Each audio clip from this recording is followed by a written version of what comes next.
Hi, and welcome back to McMorris Prosthetic Services.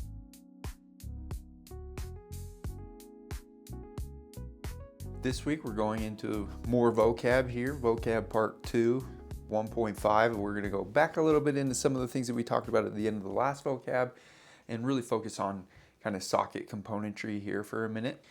So to start, we'll get into your test socket or a check socket. So a test socket is going to be a clear plastic.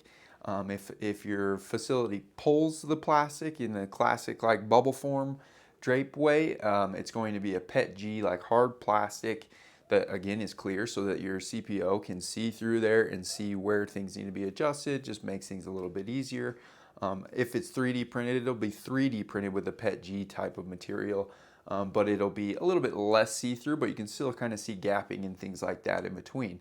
You should go through, I'd say 1 to 2 test sockets, but that doesn't mean that you couldn't end up in like 6, you know, so everybody's different, takes a little bit of time. But test sockets are the initial fitting socket, so you'll go in, you'll get casted or scanned, and then you'll get the test socket from there for the prosthetist to check that cast or scan and then see how they want to make those modifications. Next, we're going to talk about you've finished that test socket and you've told your prosthetist like, yeah, we want to move forward.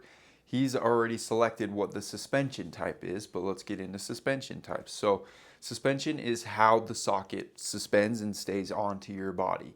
And there are a bunch of different systems.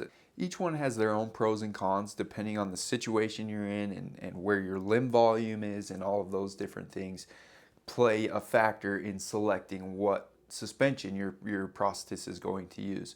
But understanding these suspensions can be helpful and is definitely beneficial when you're looking at new things. As you become a little bit more experienced amputee, your limb is a little bit more mature, you maybe want to look at things that offer more control. But again, if you're looking for something that gives me more control, you might be giving up something else on the other end.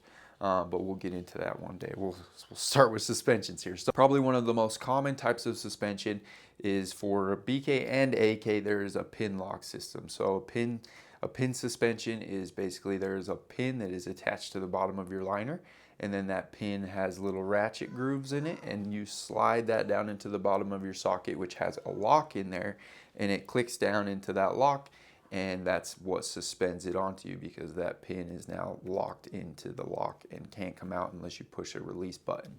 For AKs, there is also a system similar, which is called a lanyard system or a KISS suspension, but that is basically just a lanyard strap that is bolted to the bottom of your liner that feeds through a hole in the bottom of your socket and then comes up and velcros down. So both of those are very similar, a pin, KISS, lanyard suspension, AK, BK, and really is a great system for starting when you first become an amputee and your limb is changing a lot.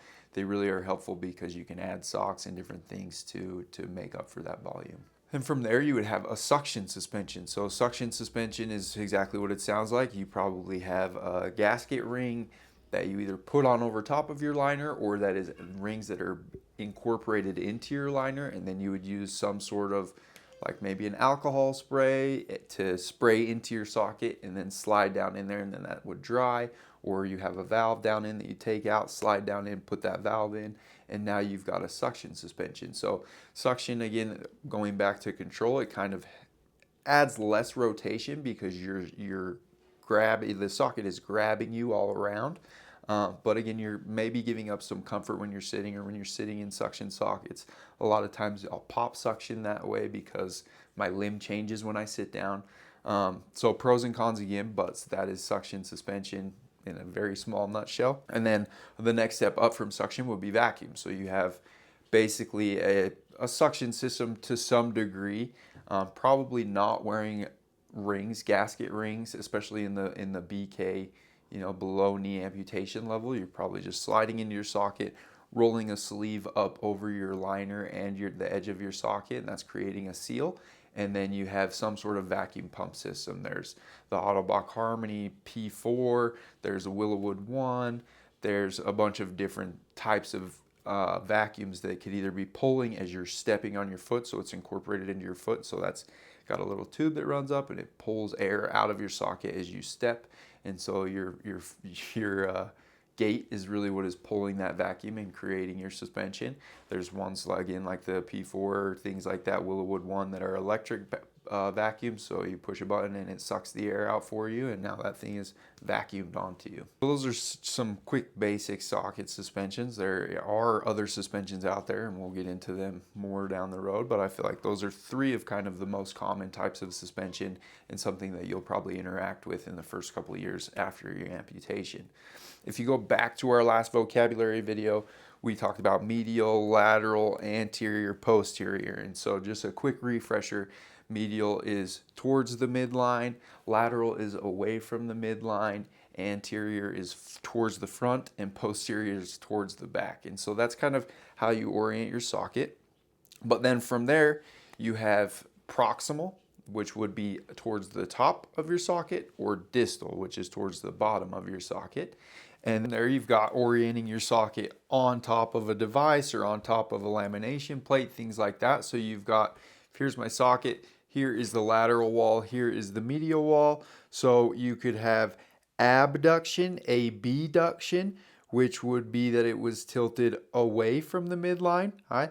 And you could have adduction, a deduction, which would be tilted towards the midline.